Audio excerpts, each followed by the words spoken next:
texto de Tito, capítulo 2. Nós vamos ler juntos aqui, do versículo 1 ao versículo 15. Tito 2.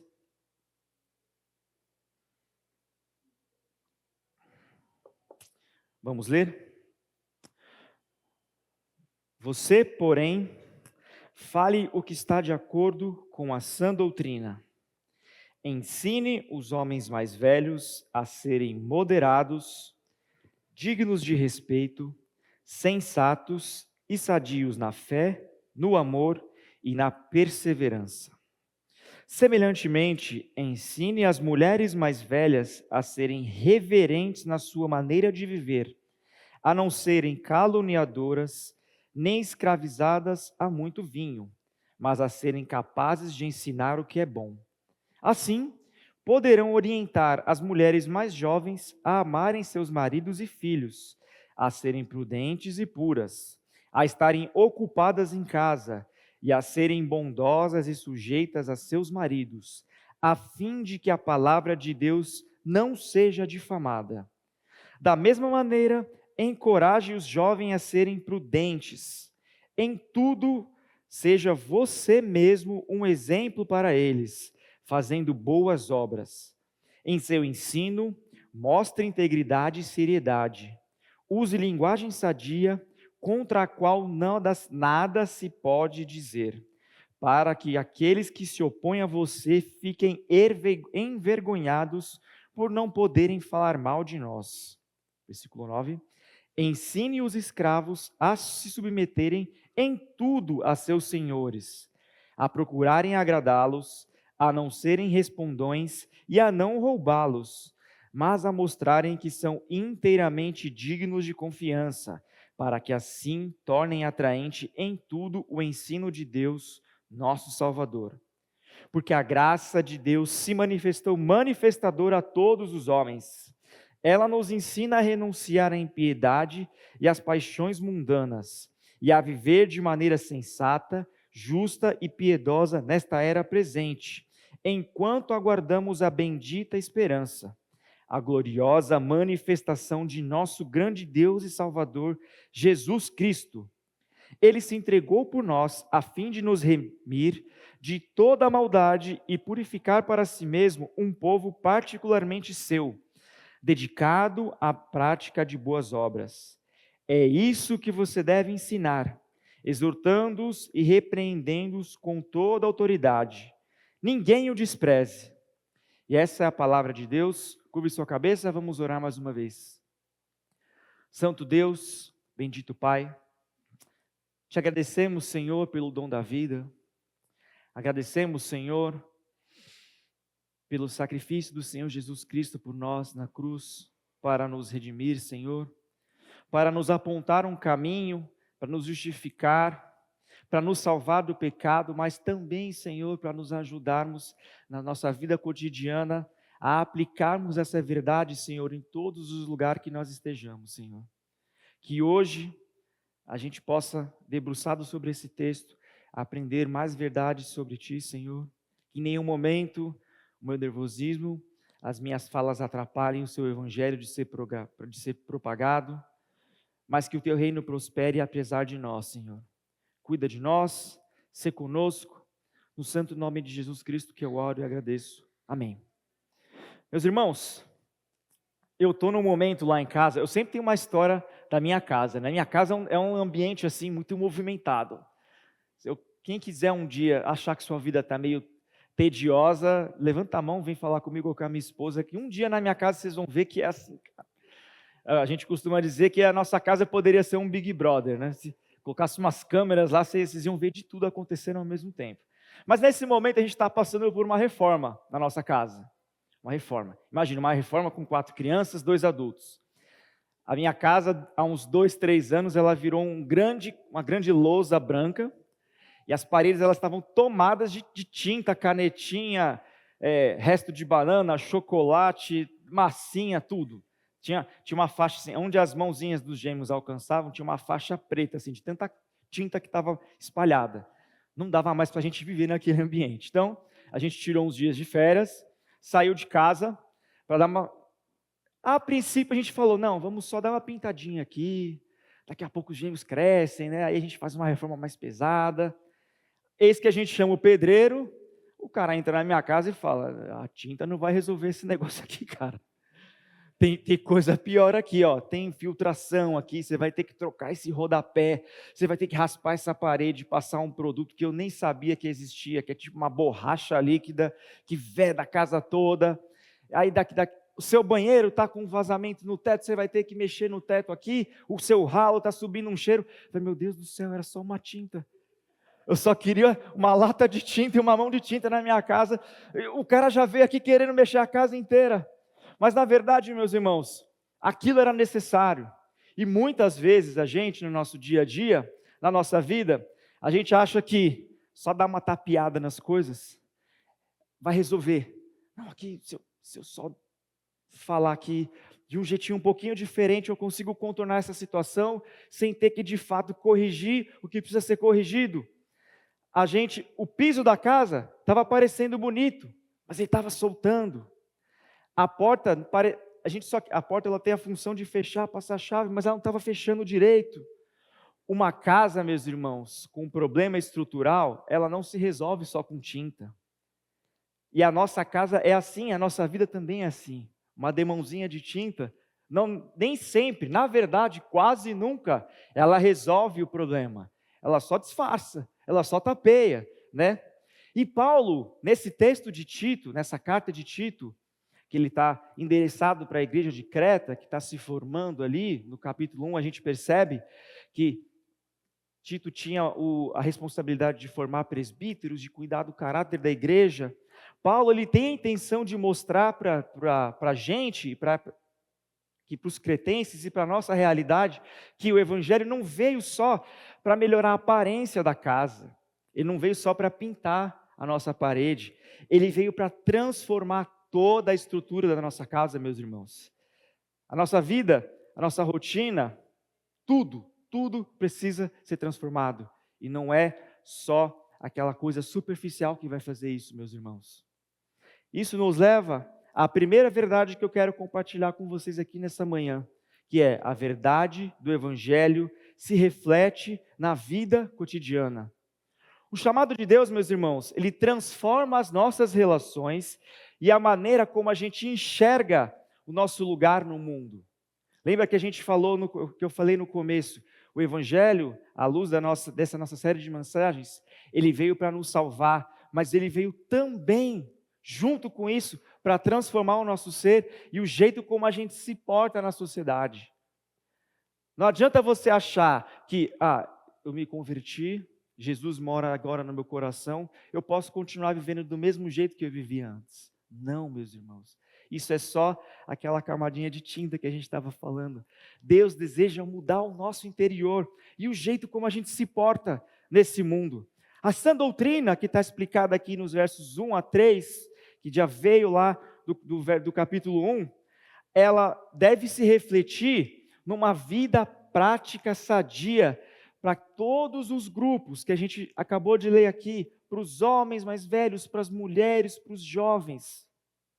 Essas virtudes que a gente leu aqui no capítulo 2, meus irmãos, elas não são um caminho só para a gente ser aceito por Deus. Não, não é.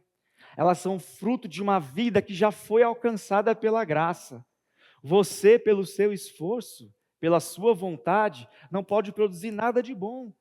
Tudo que é bom, que vem de você, é reflexo da graça que já trabalhou dentro de você.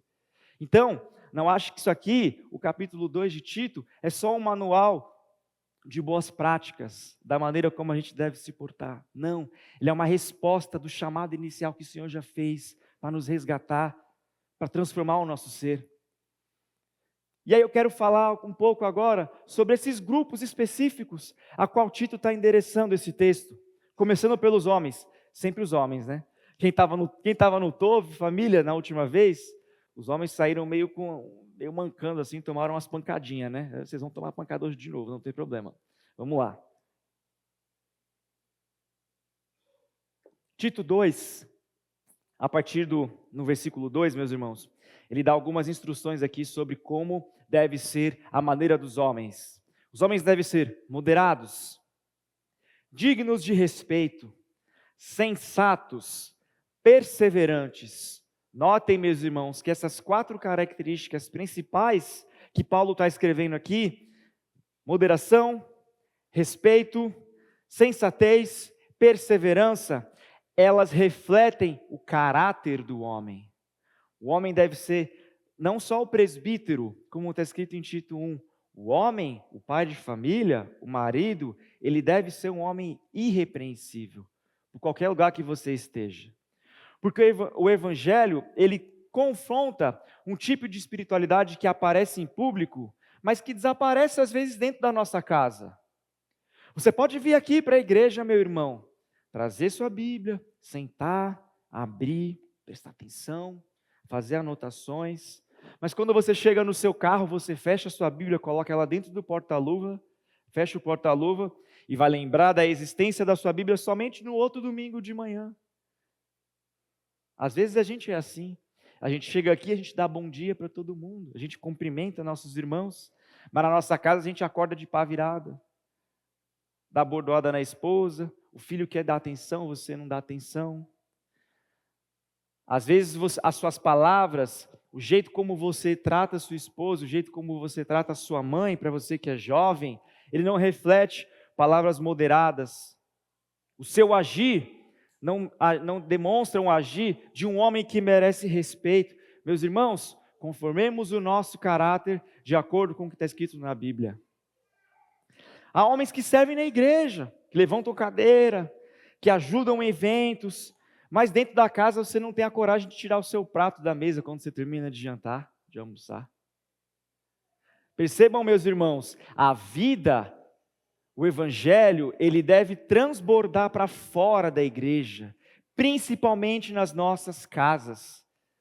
São as pessoas que a gente mais ama. A nossa vida deve ser transformada, inclusive para que a gente mude a nossa perspectiva dentro dos nossos lares. Paulo está mostrando que servir a Deus também passa por servir dentro da sua casa. Assuma esse papel de sacerdote do seu lar. Seja você o primeiro a abrir a Bíblia, chamar seus filhos para ter um tempo de devocional. E meus irmãos, não é fácil. Nunca é fácil. Lá em casa, às vezes, quando a gente começou com a disciplina de fazer um culto doméstico, eu tinha na minha cabeça que eu tinha que fazer uma mensagem, um sermão, que eu estou fazendo aqui para vocês. Então tinha que estudar uma semana, fazer 3 tópicos ali. Só que no primeiro dia que a gente fez isso, a gente percebeu que não estava funcionando. Porque a Elisa já estava querendo pegar uma caneta para pintar, os gêmeos, como sempre, com um lápis pintando a casa inteira, e o Levi chutando bola. E eu lá com a Bíblia aberta falando 15 minutos. Não funciona. Você vai enxergar o jeito melhor de adaptar essa realidade para a sua família. Seja lendo um versículo só, explicando qual que é o texto central daquele versículo. Ah, eu não sei tocar. Como é que eu vou fazer um culto sem música? Não precisa. YouTube, põe no YouTube lá, coloca 3 palavrinhas, canta com seu filho. Ensine o seu filho de que é importante, é premissa você ter um culto doméstico, abrir a Bíblia na sua casa. E é nossa responsabilidade enquanto marido, enquanto pai fazer isso, meus irmãos. Amém? Seguindo aqui no texto, ele também dá instrução para as mulheres. Mulheres também, hoje vão ouvir. No nosso foi só homem, né? Mulheres também vão ouvir. A mulher ela deve ser reverente, não caluniadora, exemplo para as mais jovens e sujeita ao marido. De novo, se as características masculinas refletiam para uma mudança de caráter, as características femininas, elas nos apontam para um caminho de maturidade, reverência, não espalhar mentira, não espalhar fofoca, ser exemplo para as mulheres mais jovens, serem sujeitas a seu marido. Irmãs, sejam maduras na fé, na sua maneira de se portar. Essa maturidade, ela significa que isso não deve aparecer somente quando a gente fala de Deus, mas na maneira como a gente trata as pessoas também. Existe uma certa incoerência quando às vezes você demonstra um cuidado com uma irmã, aqui no culto, pós-culto ou antes do culto começar, você chama a sua irmã: minha irmã, como é que você está? Você está bem? Como tem sido sua semana? Como tem sido sua luta diária? Mas dali a pouco você usa aquela confissão, aquela irmã que precisava abrir o coração, você pega aquelas coisas que ela falou e você espalha para outras irmãs da igreja. Você usa da oportunidade, aliás, deixa passar a oportunidade de abençoar uma irmã com palavras de bênção, de que vai orar por ela, de que vai ajudá-la, de que na semana você vai chamar ela para tomar um cafezinho. Você pega e fala: olha só, você sabia o que aquela irmã me falou na semana passada? Olha, a gente precisa orar por ela. Isso é assim que funciona. Vem essa intenção, vem mascarada, lembra lá da tintazinha, só que só dá uma disfarçada? Ela vem mascarada por uma falsa piedade, mas na verdade ela revela um coração que é fofoqueiro, que espalha a maledicência pela igreja. Meus irmãos, a maledicência, ela tem o poder de acabar com uma igreja, de destruir, de rachar uma igreja no meio. Quantas e quantas histórias a gente vê por aí de igrejas que acabaram abrindo essa porta para Satanás, e Satanás dividiu a igreja no meio por conta dessas fofocas, dessas pequenas palavras que a gente sai espalhando por aí. Sejam mulheres respeitosas, mulheres confiáveis. Você pode servir, irmã, aqui no Tove Criança também? Preparar uma historinha para as crianças, ensiná-las, mas na sua casa você também não abrir a Bíblia. Seus filhos não verem você abrindo a Bíblia, seu marido não vê você abrindo a Bíblia, você não ensinar os seus filhos. Sejam mulheres maduras, as que são mais velhas, e não precisa ser velhinha senhora, as que são casadas, jovens casadas que têm filhos. A nossa igreja, ela é maravilhosa porque a gente tem pessoas de todas as idades, em todas as faixas etárias, em todas as estações de vida. Nós temos aqueles casais que são mais experientes, que os filhos já casaram, que agora estão só descansando, cuidando de netos. A gente tem pais de filhos adolescentes que estão entrando numa fase aí um pouco mais delicada. Nós temos aqueles que estão na minha fase, têm filhos pequenos, crianças, tem os jovens casados que ainda não têm filhos, tem solteiros que estão namorando em vista de casar, tem solteiro que está solteiro mesmo e está perdido, procurando namorada. E tem jovem, adolescente, criança, então a nossa igreja tem de tudo um pouco. Então cada um de nós deve ser exemplo para o outro. Você que é mais velha, seja exemplo para a irmã mais nova, para a jovem casada mais nova. Chama ela para conversar, pergunta quais são as dificuldades. Você já conhece o caminho das pedras. Você já passou, às vezes você passou por uma situação muito específica, igualzinha que ela passou, e você tem conhecimento, você tem experiência e você tem a Bíblia para te ajudar a conduzir aquela irmã, a ajudá-la, a pastorear o coração daquela irmã. Isso também é função das irmãs. O Senhor também as chama para isso, minhas irmãs. O Evangelho, ele muda também a nossa língua e a forma como a gente fala em todo tipo de ambiente. Amém? Agora para os jovens devem ser prudentes, íntegros, devem ter uma linguagem sadia, eles devem ser irrepreensíveis também, meus irmãos. Porque é possível você ser jovem, frequentar a igreja, participar de ministério.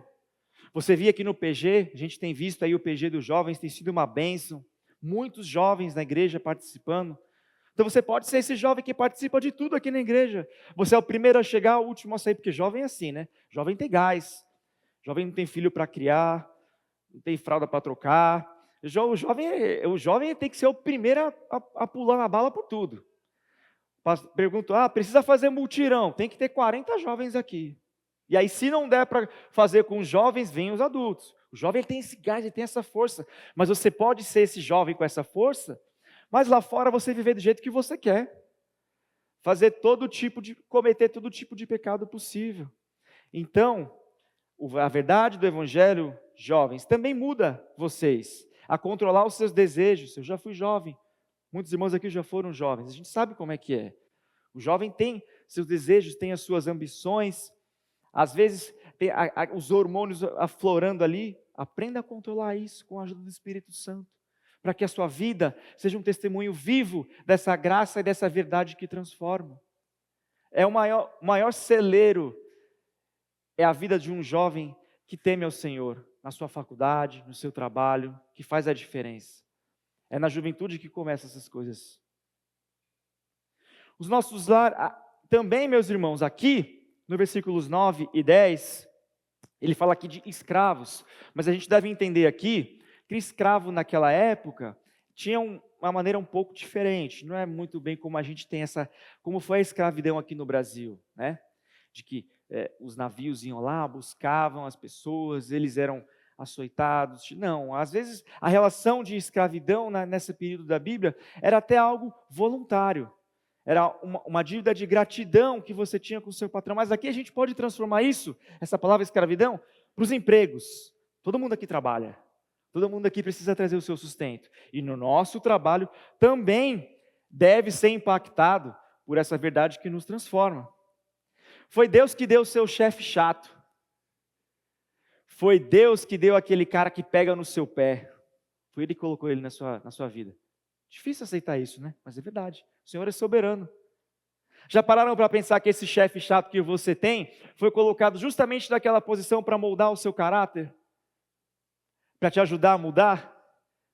Para você ser um testemunho para ele? De que a maneira como ele faz as coisas diferentes, de repente podem ser de um jeito diferente?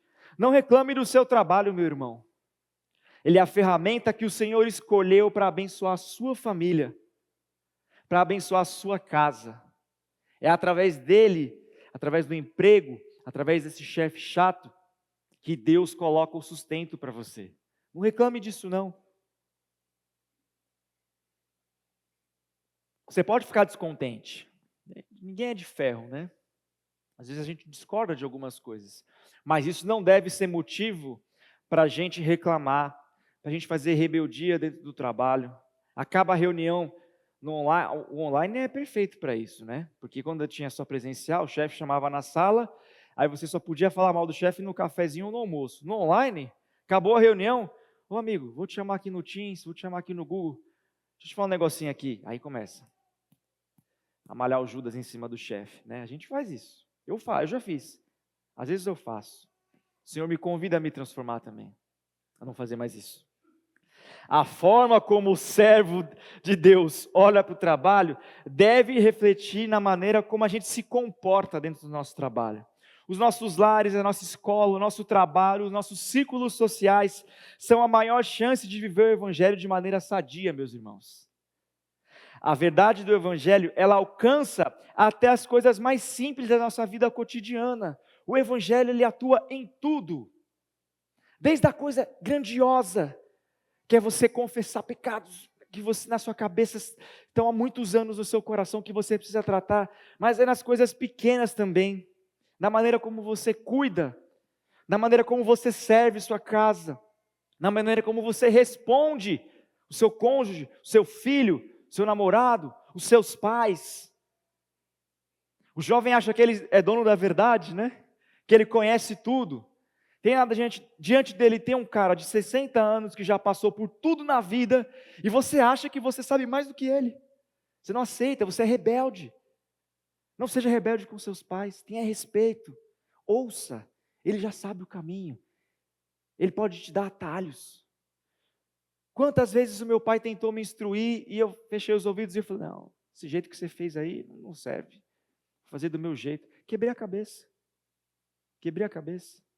perdi muito tempo da minha vida sendo rebelde contra os meus pais. A espiritualidade, ela real, ela não aparece só nos momentos extraordinários, ela aparece nas pequenas coisas do dia a dia. E aí, Charles Spurgeon tem uma frase que encerra muito bem isso que eu estou falando. Cuide do seu caráter dentro da sua casa, porque o que somos ali é o que realmente somos. Em casa a gente não usa máscara, em casa a gente não disfarça, em casa a gente é aquilo que a gente é mesmo. Então, cuide do seu caráter dentro da sua casa. E aí, meus irmãos, Paulo não está falando só aqui desses comportamentos que eles são visíveis para aqueles que estão ao nosso redor, os comportamentos externos. Porque a verdade do Evangelho ela não muda só a atitude por si mesma, ela primeiramente muda o coração e nos ensina um novo jeito de viver, que me leva ao nosso segundo ponto dessa manhã, que a verdade nos ensina a viver de forma santa. Apesar desse esforço que a gente emprega às vezes de viver de maneira digna, seguindo aqui essa cartilhazinha que a gente enxerga dentro desses versículos, nada disso é possível por nós mesmos. Esse processo, ele começou na graça, como está escrito aqui no versículo 11. Porque a graça de Deus se manifestou Salvador a todos os homens. Tudo isso que eu falei aqui no começo, meus irmãos, não pode ser feito pelo nosso braço, pela nossa força, mas é só um reflexo da graça que já está trabalhando na nossa vida. É a graça que salva, é a graça que alcança pessoas imperfeitas, como eu, como você.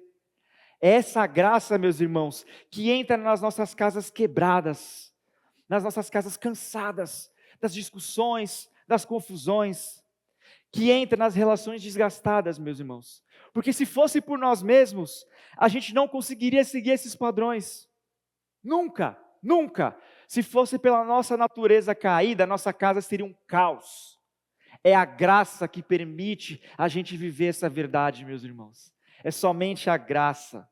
E Efésios 2, versículos 8 e 9, ele também corrobora isso. Pois vocês são salvos pela graça, por meio da fé. E isso não vem de vocês, é dom de Deus, não por obras, para que ninguém se glorie.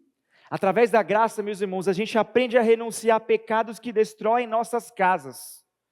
Ela nos ensina a renunciar à impiedade e às paixões humanas, como está escrito no versículo 12.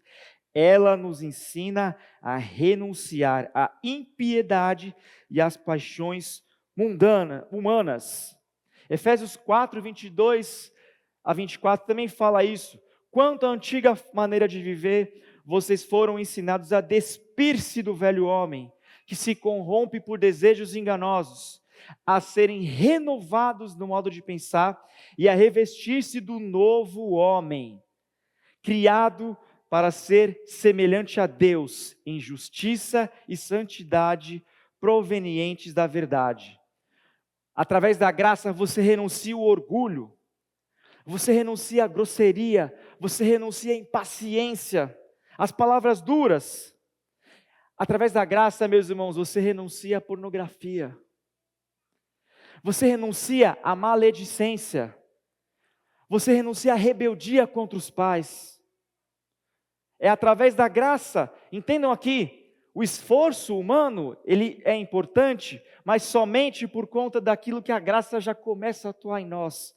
Então é a graça que nos permite alcançar esses objetivos que a gente falou no ponto 1, sobre os homens, sobre as mulheres, sobre os jovens.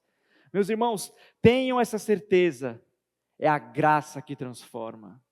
Porque se você achar que é o seu esforço, você vai conseguir fazer isso uma semana, um mês, às vezes até 6 meses, mas em algum momento você vai falhar. Você vai falhar, porque você acha que está aqui, ó, na sua mão, no seu braço, no seu esforço. Renda-se ao Senhor, confie nessa graça que transforma, e nessa verdade que muda o nosso ser, amém? E também, além de corrigir a nossa maneira de viver, ele nos ensina um jeito novo de viver, que é o que está escrito no versículo 12, na parte B. Nos ensina, eu vou ler o versículo 12 inteiro. Ela nos ensina a renunciar à impiedade e às paixões humanas e a viver de maneira sensata, justa e piedosa nesta era presente. Nós devemos transformar a nossa casa no modo de viver hoje. A gente olha sempre para a eternidade, meus irmãos. A gente não pertence a esse mundo, a gente já sabe disso. Nós não somos desse mundo. Mas a gente vive nesse mundo caído. Então essa transformação deve ter reflexos no hoje, no agora. Não é daqui a um ano. Não é só esperando, quando Jesus voltar eu vou deixar de ser mentiroso. Quando Jesus voltar eu vou deixar de ver pornografia, eu vou deixar de falar mal, eu vou deixar de destratar. Eu não vou ter vontade de fazer o que é errado. Não. É isso que Tito está falando, é isso que Paulo está falando para Tito aqui. A transformação deve começar agora, já, no hoje. Jesus nos convida a mudar a maneira como a gente se porta na nossa família. Enquanto Jesus não volta para corrigir tudo, como eu falei, devemos viver de maneira santa e justa, enquanto aguardamos até que Ele volte. Enquanto, meus irmãos, enquanto. Então, é de hoje até Jesus voltar. O convite é para agora. Não deixa passar. Cada dia que passa, cada oportunidade que passa, é uma chance que o Senhor te dá de viver essa graça e esse evangelho dentro da sua casa e transformar a realidade da sua família. Não deixe isso passar. Não olhe para trás com arrependimento, mas olhe para o agora com essa real certeza de que por você não faz, mas o Senhor está ali contigo todos os dias nas suas dificuldades. Amém? Meus irmãos, e a graça que transforma pelo Evangelho, ela torna a nossa casa uma vitrine da graça de Deus.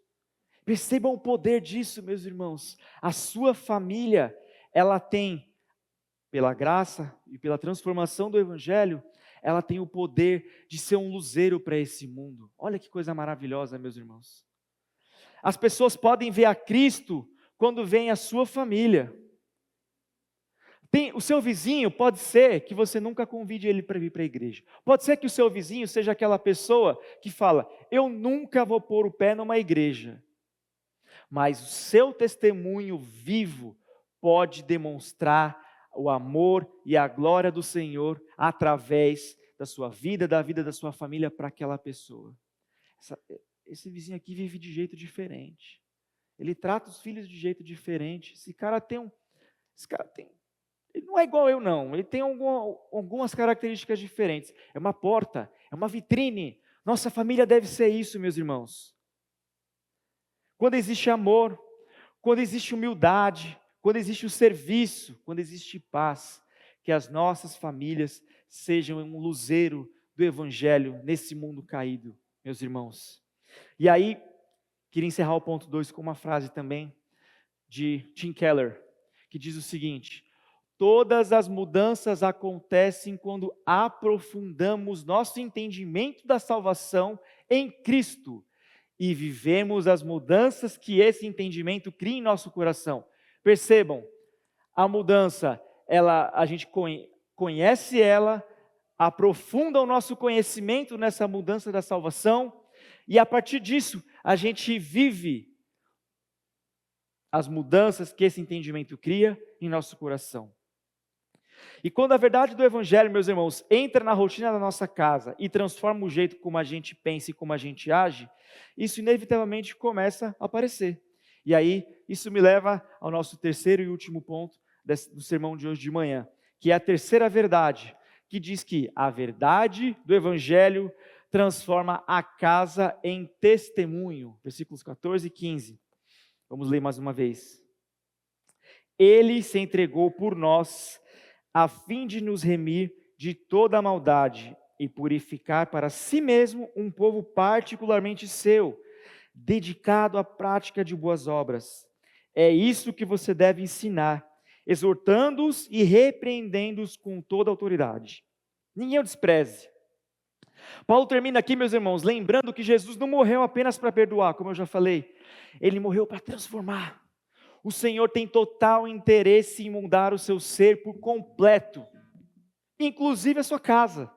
Ele se entregou para te libertar de tudo aquilo que destrói sua vida, meu irmão. Ele se entregou para transformar a sua casa, o seu relacionamento e o seu testemunho vivo.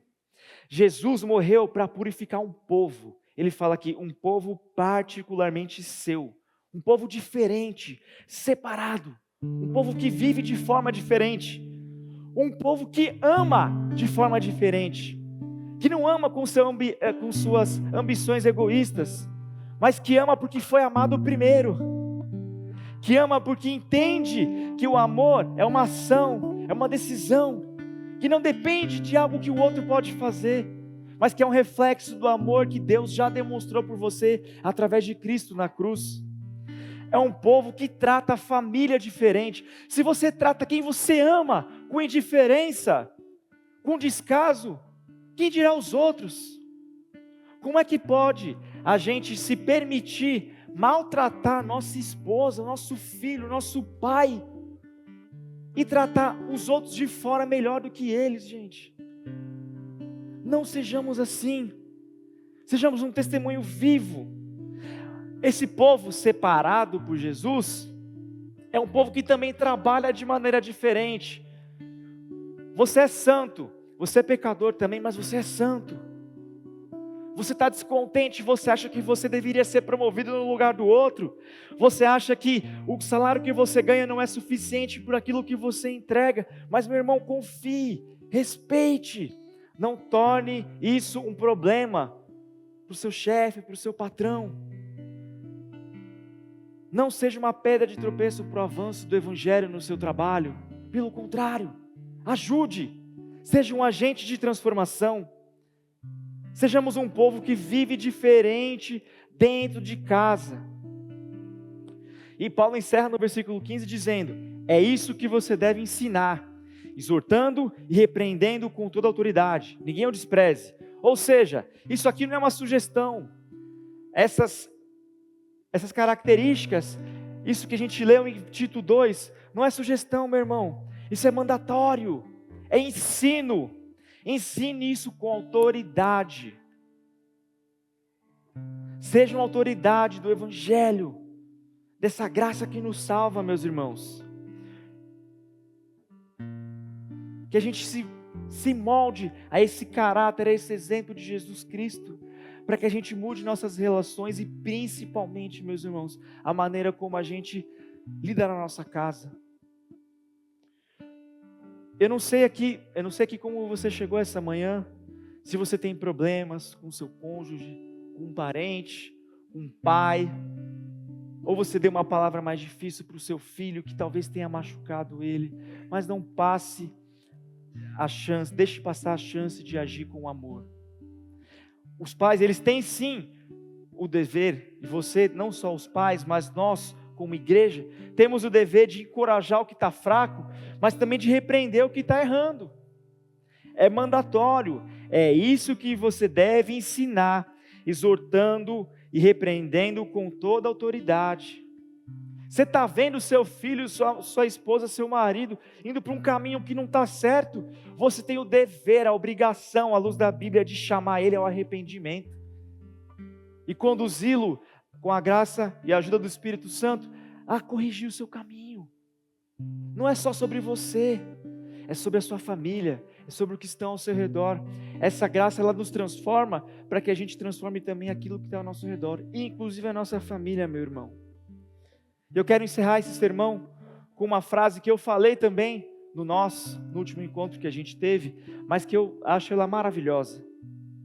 Uma frase do Ted Tripp: a família cristã comum é simplesmente o povo cristão comum, vivendo nas condições comuns da vida, a partir da graça extraordinária do Evangelho.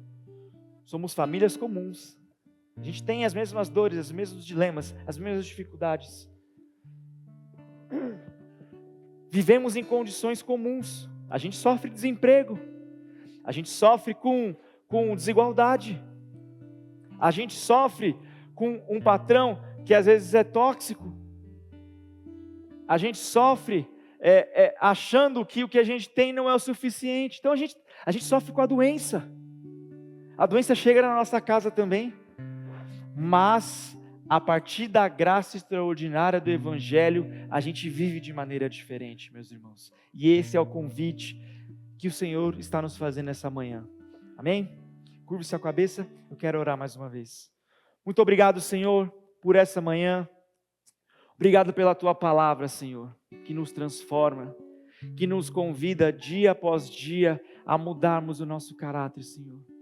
Obrigado por ter morrido na cruz por nós, por nos chamar ao arrependimento, Senhor, por compartilhar a Tua graça conosco, e não somente a Tua graça salvadora, mas essa graça transformadora, Senhor, essa verdade que tem poder de transformar nossas relações, que tem o poder de mudar a maneira como a gente enxerga o nosso lugar nesse mundo, Senhor.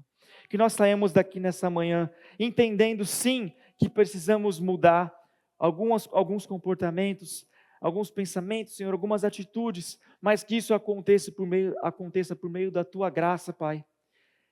E que isso reflita como um testemunho vivo através das nossas famílias, para que esse mundo veja que nós somos sim um povo separado, um povo convidado a viver de maneira diferente e que reflete a Tua glória e a Tua graça por onde quer que nós estejamos. Cuida de nós, nos ajuda, Senhor. É no santo nome de Jesus que eu oro. Amém.